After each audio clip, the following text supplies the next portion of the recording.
Welcome back to my studio. It's Becky, and I just got a new phone for the first time in 3 years. It's a Pixel 2. Today I'm going to show you what's on my Android phone.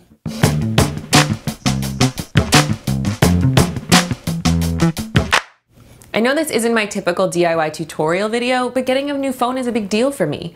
Our mobile devices are super personal, and more than most tech, it's imperative to my health and productivity that mine is working with me instead of against me. So maybe something about my setup could be useful to that and for you, but I understand if you want to skip this one too. Tune in next week for my first solo live stream though, okay?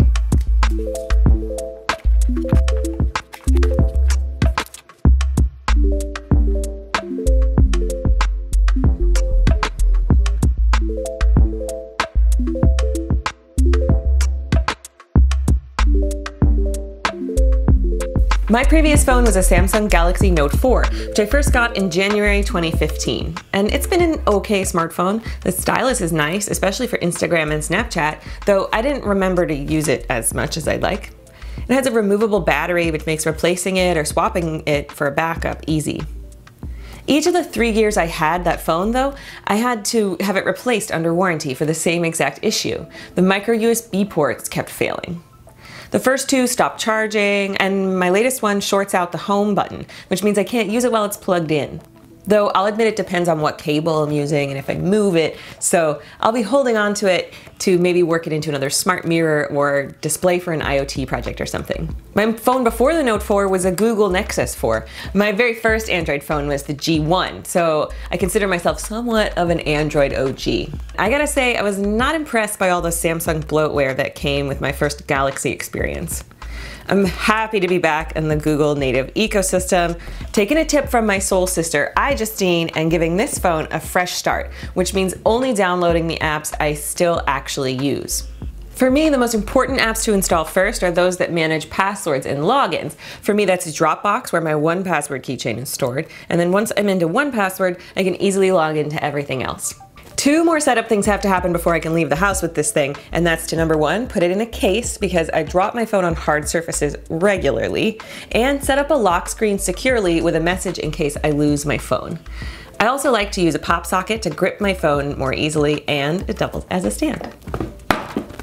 Okay, let's talk about what apps I kept in the refresh.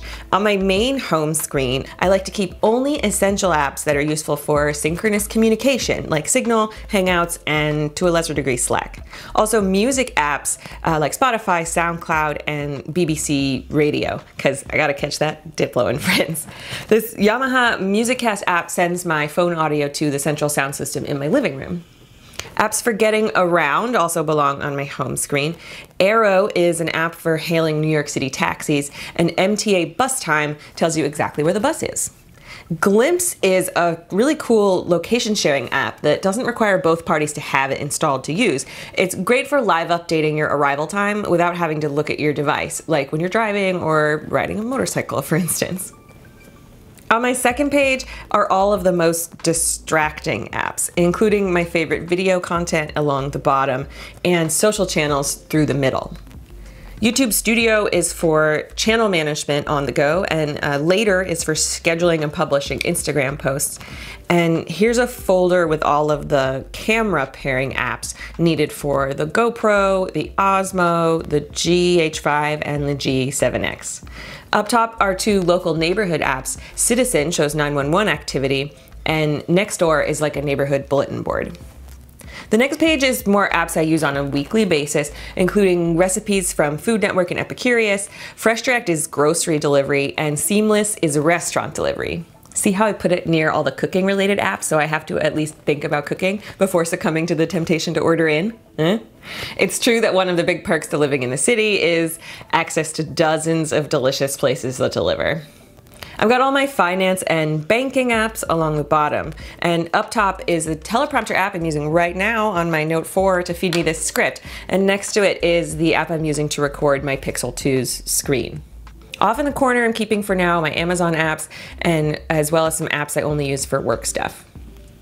On my last page, I just have a few things. IFTTT stands for If This Then That, which is an API gateway site you can use for all sorts of stuff like smart home automation, social media, cross integration, stuff like that. It's really cool. You should check it out.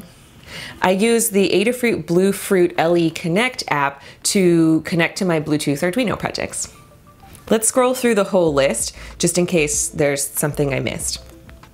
Oh yeah, I keep a backcountry offline maps app as well as a set of GoTennas in case I need to get around my region without the cell phone network. Thank you so much for watching. I publish new videos just about every week about technology, crafts, and my life here in New York City.